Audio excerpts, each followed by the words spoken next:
চিনতে পেরেছে, এমনকি আমাকে। তাই সেদিনই সে চলে এসেছে শ্যামনগরের উদ্দেশ্যে তোমার সঙ্গে দেখা করতে বলে। আমার ভাই দিশা আমার সঙ্গে দেখা করতে বলে এসেছে। ঈশ্বর, অসংখ্য ধন্যবাদ তোমাকে। কবে কখন আসবে সে? আসবে অত উত্তরা হচ্ছ কেন? প্রতিশোধের নেশা সে কোন পাগল, যে কোনো মুহূর্তে সে আমায় মেরে দিতে পারে। কিন্তু তার জন্য আমাকে কি করতে হবে? ও তো বিষয় তোমার কাছে আসবে, সমস্ত ঘটনা জানতে চাইবে। সেটা স্বাভাবিক। হ্যাঁ, ঠিক তেমনই স্বাভাবিকভাবে বিষয়কে ফিনিশ করে দিতে হবে। আর সেটা করতে হবে তোমার। না, পারবো না, আমি কিছুতেই পারবো না। সে আমার বল, অতি আদরের বল। তোমরা যা বলবে তাই করবো, কিন্তু আমি আমার ভাইকে খুন করতে পারবো না। ফোন তোমাকে করতে হবে, করতে রানী। আর যদি না পারো তাহলে তোমার স্বামী, তোমার ভাই জিতেন সন্ন্যাসী কেউ জানে আমাদের হাত থেকে, এমনকি তোমার ছেলে। আমার ছেলে কোথায়? আমার ছেলে বলুন, আপনারা বলুন, আমার ছেলে কোথায়? তোমার ছেলে Aniruddha, Aniruddha? Doctor Aniruddha Sen, MS MRCS London, পৃথিবী বিখ্যাত সার্জন আমার ছেলে। বলো রানী, বলো, আর কি জানো তুমি? বলো রানী, বলো। সমাজে তার একটা সম্মান আছে, সমাজে তার একটা পজিশন আছে। দেশে বিদেশের বড় বড় মানুষ তাকে চেনে। আর সেই ছেলে যখন জানতে পারবে তার মা একজন নিষিদ্ধ পল্লীর নিষিদ্ধ বস্তু, কলকাতার বিখ্যাত শিল্পপতি নির্বিন্দু সেনের অবৈধ সন্তান, তখন সে বেছে নেবে শেষ উপায় আত্মহত্যা। চুপ করুন, আপনারা চুপ করুন। আমি সহ্য করতে পারছি না, পারছি না। পৃথিবীর সমস্ত মানুষ ছেড়ে যাবে, ডাক্তার অনেক ছেলের জন্ম। না, বিপদ না। কোনটা চাও বলো, কোনটা চাও? তোমার ছেলের আত্মহত্যা না তোমার ভাইয়ের জীবন? ও ঈশ্বর, বলে দাও, তুমি আমাকে কোন পরীক্ষা দিলে? আর কত সহ্য করতে হবে আমাকে বলে দাও, বলে দাও। তোমার সামনে এখন একটাই পথ। বলো কোন পথটা বেছে নেবে তুমি? তোমাদের পায়ে পড়ি, যা খুশি তাই করতে বলো, কিন্তু এই অনুরোধ আমাকে করো না। তোমরা যা বলবে আমি তাই করবো। আমরা শুধু একটা কথাই বলবো তোমায়, তোমার ভাই ওই প্রাণের বিজয়কে খুন তোমাকেই করতে হবে। না, আমি পারবো না, আমি কিছুতেই পারবো না। সে আমার অতি আদরের ছোট ভাই। অনেক রক্ত ঝরিয়ে আমি তাকে মানুষ করেছি। দিদি হয়ে আমি কেমন করে তাকে খুন করবো? তোমাদের কি দিদি নেই? তোমাদের কি ভাই নেই? তোমাদের কি সন্তান নেই? ঠিক আছে, তোমার ছেলে সম্মানের থেকে যদি তোমার ভাইয়ের জীবন বড় হয় তাহলে খুন তোমায় করতে হবে না। তবে তুমি খুন না করলেও বিজয়কে যেমন হয়ে করতে পারি, সেই সঙ্গে তোমার নারী ছেঁড়া পুত্রকে।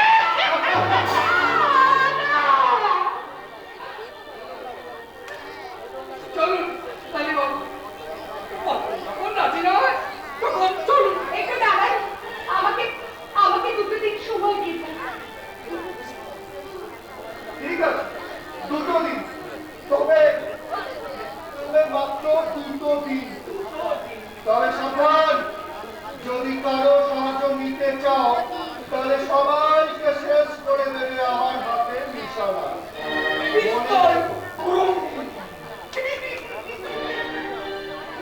মনে রেখো, জন্ম থেকেই আমি ক্রিমিনাল আছি।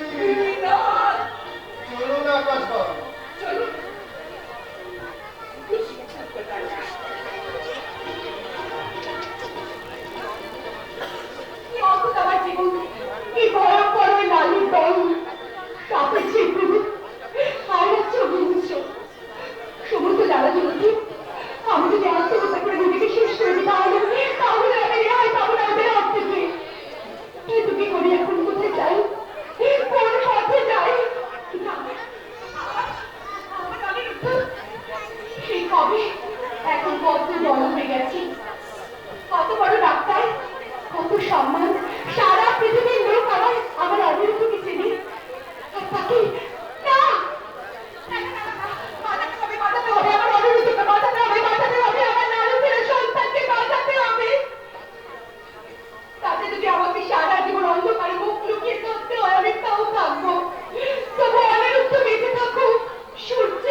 মালিকের অর্ডার আপনাদের আর আপনার ভাইকে ফিনিশ করে দিতে। সেই জন্যই লালি এখানে এসেছে। আর আমরা এসেছি লালির পিছনে পিছনে আপনাদের বাঁচাতে। আমাকে বাঁচাতে? শুনুন, তাই রানী কি বলে গেল? আমাদের জানাটা খুবই দরকার। তারা যেন বাকির লোকের বাড়ির ভিতরে লাফিয়ে বলা মনে হচ্ছে। নে নে, পুলিশ আনে। এত পালার চেষ্টা করো না। কি অনামিকা দিতেন? আমাদের পরিচয় জানবার আগে আপনারা জেনে রাখুন, বদ্ধদির কিন্তু খুব বিপদ। বিপদ?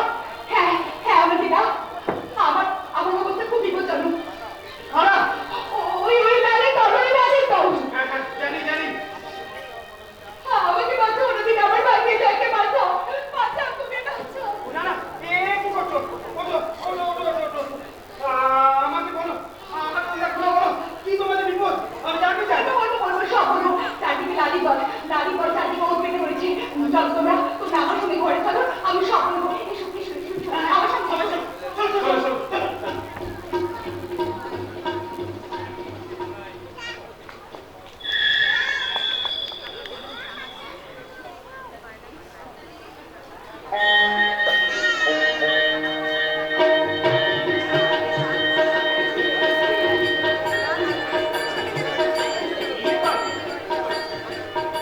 চারিদিকে আলো রোশনাই, দেখে তো মনে হচ্ছে সত্যি বিয়ে না। এটা মিতাদেরই বাড়ি। হ্যাঁ, ওই তো গোল গোল খাম দেওয়া বারান্দা, কিন্তু কার বিয়ে? মিতার বোনে? হ্যাঁ, হলেও হতে পারে।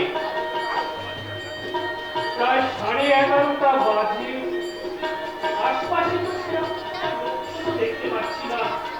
কাকে যে ডাকি, বলি, এই যে ভাই, হ্যাঁ হ্যাঁ হ্যাঁ, একটু মিতাকে ডেকে দেবে, বলবে অনিরুদ্ধ এসেছে। একটু অপেক্ষা করুন, ডেকে দিচ্ছি।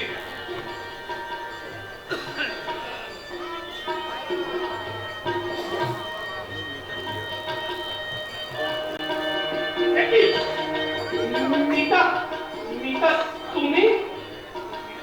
পরনে বেনারসি শাড়ি, গলায় রজনীগন্ধার মালা, কপালে চন্দনের কলকা, সিঁথিতে সিঁদুর, কপালে সিঁদুরের টিপ, তুমি? মিতা!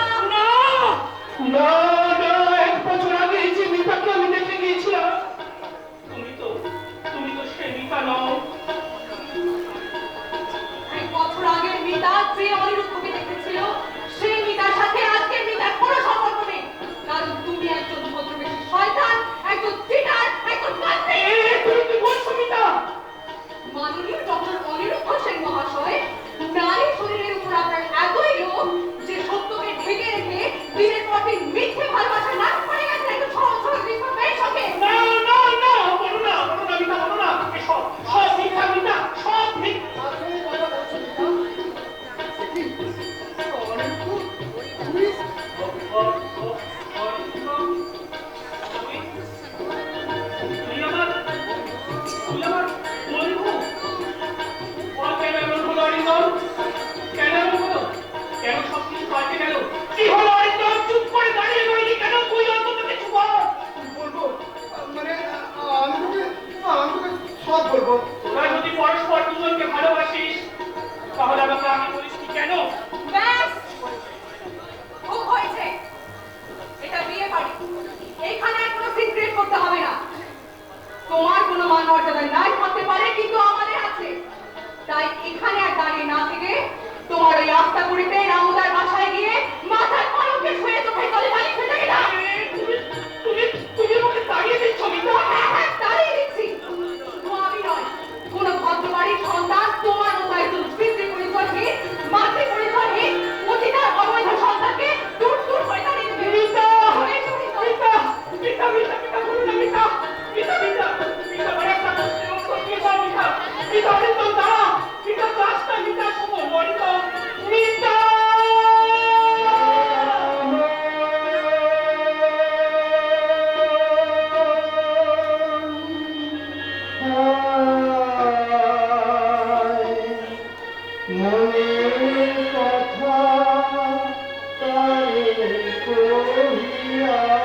ও উদাস বাউল তো বাউলা ভোলা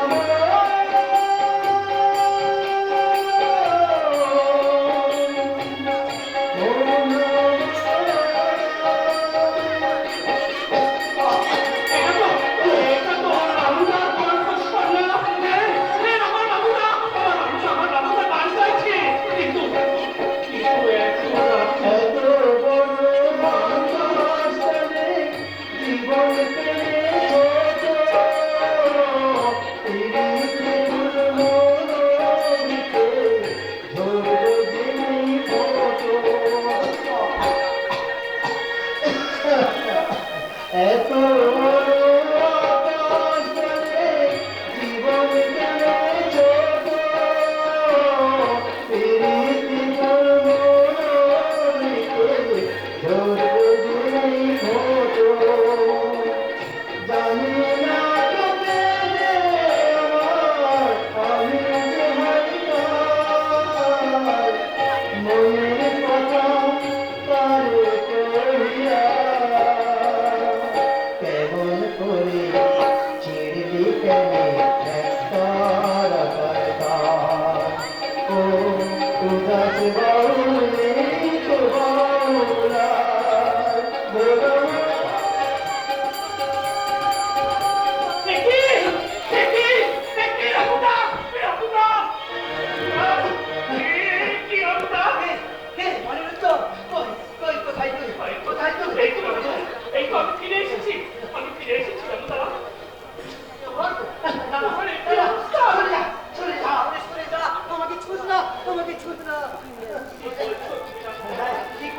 এতদিন পর আমি ফিরে দিলাম আর তুমি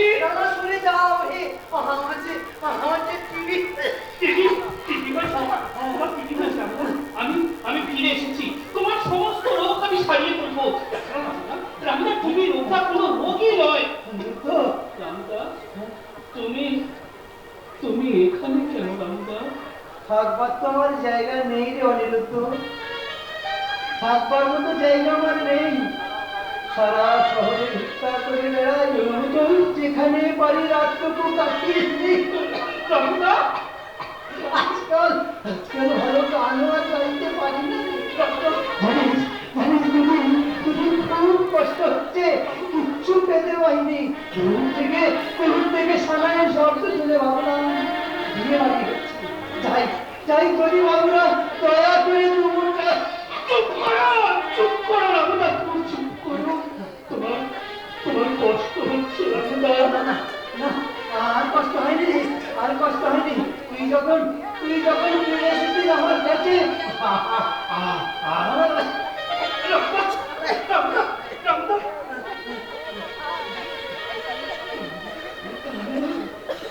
ভগবান, যে রামদা নিজেকে তিল করে নিঃশেষ করে ডাক্তার অনিরুদ্ধ সেনকে বিশ্বের সামনে তুলে ধরলো, মস্ত বড় করলো।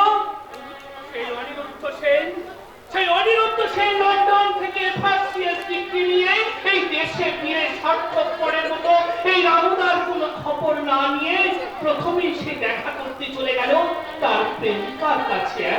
ছি ছি ছি ছি ছি ছি ছি, ডাক্তার অনিরুদ্ধ সেন। রামদা, তুমি এই ডাক্তার অনিরুদ্ধ সেনের গালে একটা চড় মারতে পারো? মারো রামদা, মারো। আমার গালে একটা চড় মেরে কান ধরে আমাকে সাথে শুনে শুধু একটা কথাই বলো রামদা, শুনে। প্রেমের চেষ্টের দাম অনেক বেশি, অনেক বেশি রামদা।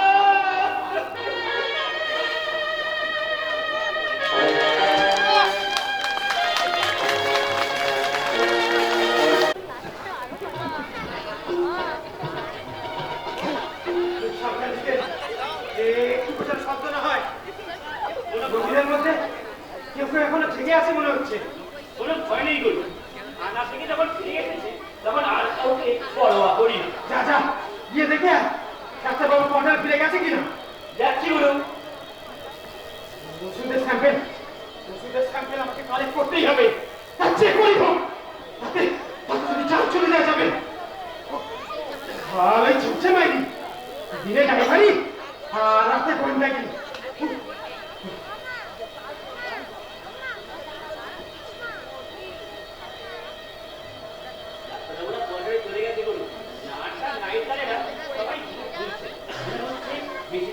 ঘুমিয়ে পড়েছে। খুব ভালো, খুব ভালো। ভিতরে কে ঢুকবে? তুই না আমি? আমি ঢুকবো। এখানে যে এত আনন্দ তা আগে বুঝে নি। ঠিক আছে, শোন, পিছনের দরজা খিড়টা এইটা নিয়ে খুলবি। আর যদি কোনো রকম বিপদে পাস সঙ্গে সঙ্গে ফিরে আসবি, কিন্তু রিস্ক নিবি না। না গুরু, রিস্ক নিতেই হবে, তবেই তো মাল নিয়ে ফিরতে পারবো। রুমের ভিতরে 1 নম্বর আর 4 নম্বর আলমারি থেকে ওষুধ তুলে নিবি। ডাক্তার সঙ্গে আসবি তো? গুরু, ঠিক আছে, হ্যাঁ যাচ্ছি গুরু। হ্যাঁ হ্যাঁ, যা যা যা।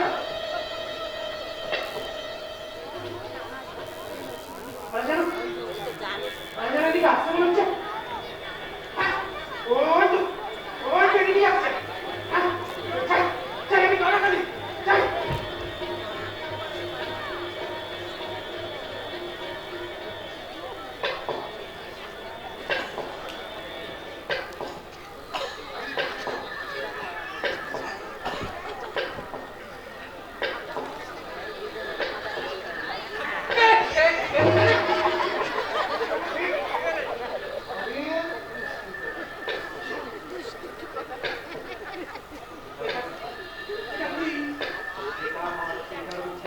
মারাত্মক বিষ। আজ রাতেই এটা পান্না বাবুকে দিয়ে পদ্মর কাছে পাঠিয়ে দেবেন। পদ্মর খোঁজ পেয়ে যাবে।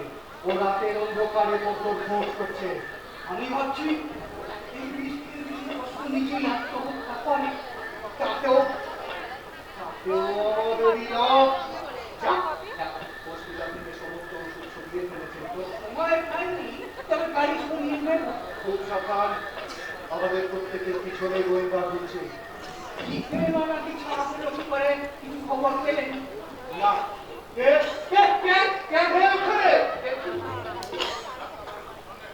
না, মনে হয় আমার মনের ভুল।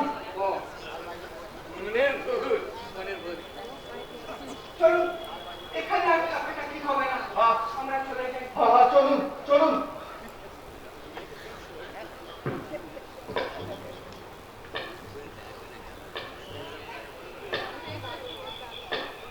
কি ব্যাপার? গুরু কোথায় গেল? কিরে, পেরেছিস? হ্যাঁ গুরু, এই যে। তুই কিছু বুঝতে পারিনি তো? হঠাৎ করে উঠে। এই মাত্র লালি আর আকাশবাবু এখানে এসেছিলেন। কিছু বুঝতে পারিনি তো? না না, আজ রাতেই কত পান্না বাবুর কাছে যাবে। বিষ দিয়ে আসবে বিজয়কে মারার জন্য। বিজয় কবে আসবে পদ্মদের কাছে? সম্ভবত আগামীকালই। কিন্তু এই ওষুধগুলো তোর কাছে রেখে দে, নরেন্দ্রবাবুর সঙ্গে দেখা হলে দিয়ে দিবি, ঠিক আছে? এখন চলো গুরু, এখানে আর বেশিক্ষণ থাকা ঠিক হবে না। হ্যাঁ হ্যাঁ, চল চল, চল চল।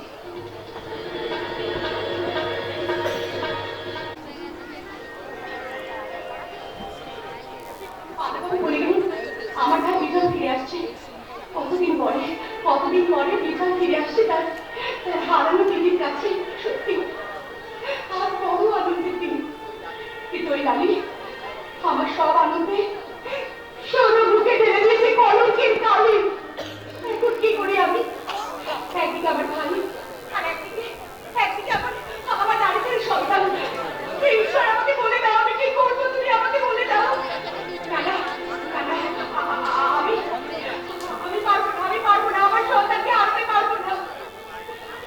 এই সভ্য সমাজে আমাদের দুই ভাইয়ের বেঁচে থাকার কোনো দরকার নেই। তাই বলছি শেষ হয়ে গেল, কারণ কোনো ক্ষতি হবে না। কিন্তু আমার সন্তান অনিরুদ্ধ বেঁচে থাক, একজন অন্তত বেঁচে থাক এই পৃথিবীতে, আমার অনিরুদ্ধ। দিদি, এসেছিস, কিন্তু কেন এলি ভাই? কিসের জন্য এলি? কতদিন পর ভাইকে দেখে তোর আনন্দ হচ্ছে না দিদি? ভীষণ আনন্দ হচ্ছে। কি করে বোঝাবো যে আনন্দে ভরে উঠছে আমার এই মুখটা। তুই যে আমার বড় আদরের ভাই। তাই না? আমার কাছে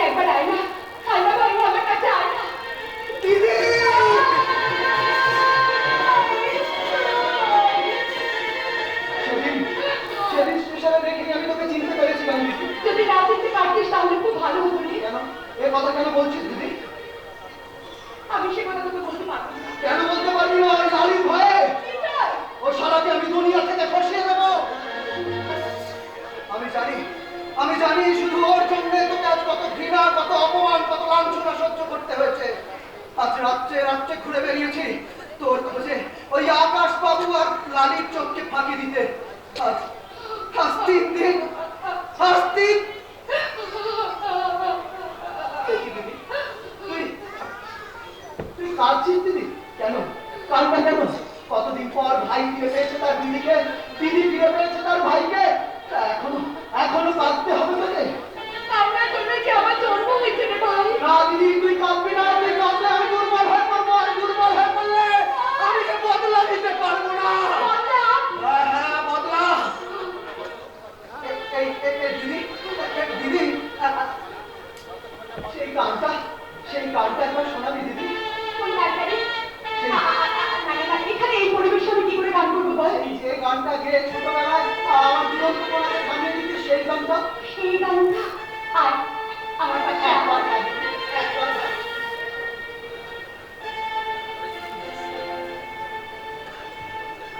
পলাশ দিঘির জলে প্রদীপ ভেসে চলে, এই পলাশ দিঘিতে পুরো পাহাড় পানসি ভেসোনা, ও পানপুরি ডাঙায় এসে জলে এসো না।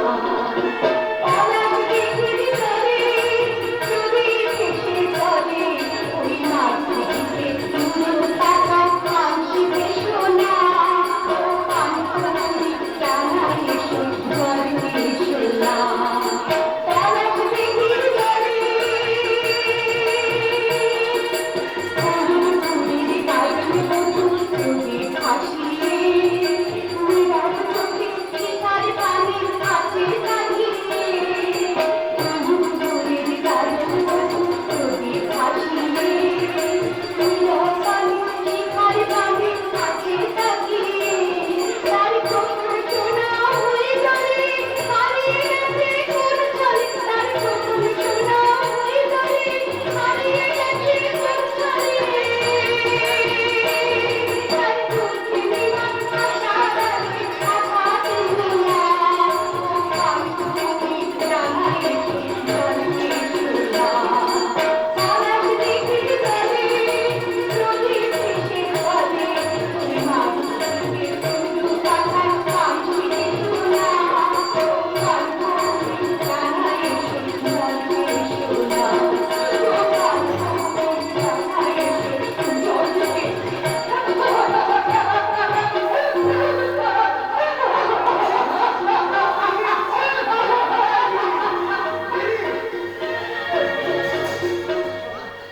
আমার একটু জল খাওয়াবে দিদি? যাওয়ার চেষ্টা পেয়েছে। নিশ্চয়ই খাবো, তুই বস, আমি তোর জন্য নিয়ে আসছি। যা, যা, যা।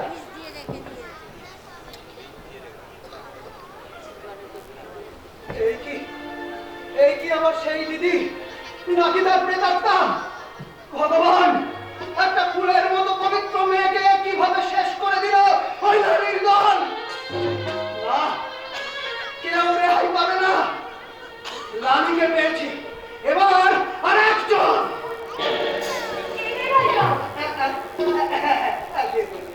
ও কতদিন তোর হাতে জল খাইনি রে দিদি। দে, দে, দে। আহ, বুকটা ঠান্ডা হয়ে গেল রে দিদি। এই, আরে ভাই, ওই ল্যাবের সঙ্গে তো কিভাবে দেখা হলো? সে এক নাটক রে দিদি। একদিন রাস্তার মোড়ে একটা অন্ধ ভিখারি বসে গান গিয়ে গিয়ে ভিক্ষে করছিল। এমন সময় দুটো দিদি, অসহ্য যন্ত্রণা দিদি, আর সহ্য করতে পারছি না দিদি। তখন ধরে আসছে, আমি কিছু দেখতে পাচ্ছি না দিদি। কোথায়? কোথায়?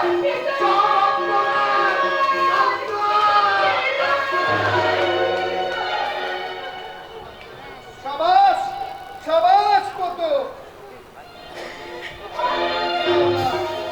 কাজ ফিনিশ। কত সহজে কাজটা হয়ে গেল। আকাশ বাবু আর পান্না সেন আসছেন লাশটা সরিয়ে ফেলতে। আমি কিন্তু ভীষণ খুশি কত। এই নাও তোমার কাজের পুরস্কার। কি ওটা? ফিরে বসানো সোনার চেন মালিক দিয়েছে। এসো এসো, এটা আমি নিজে হাতে আজ তোমায় পরিয়ে দেব।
Action finish!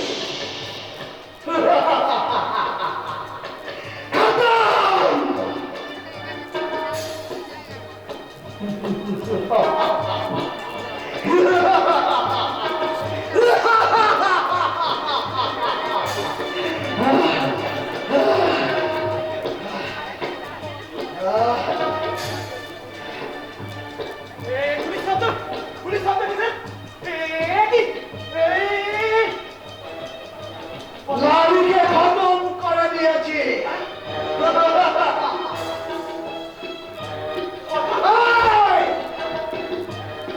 এক পাও নড়ার চেষ্টা করবে না। যে যেখানে আছো সেখানেই দাঁড়িয়ে থাকো, একটু দৌড়াই ফিনিশ হয়ে যাবে। দিদি, আসি রে দিদি। এবার আমি কলকাতা চললাম।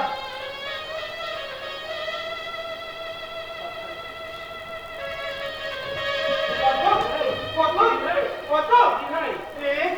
কত কথা বলছে না কেন কত কত কত আর খবর পুরোপুরি নয় স্যার রানী খুন হয়ে গেছে দেখি কে খুন করলো বিজয় আপনার কথা হলো সবচেয়ে ঠিকঠাকভাবেই সাজিয়ে দিলাম, কিন্তু বিজয় বিজয় কথা ছড়ের মতো বেরিয়ে গেল বললো কলকাতায় যাচ্ছি রবীন বাবু আর স্যার এদিকে আসুন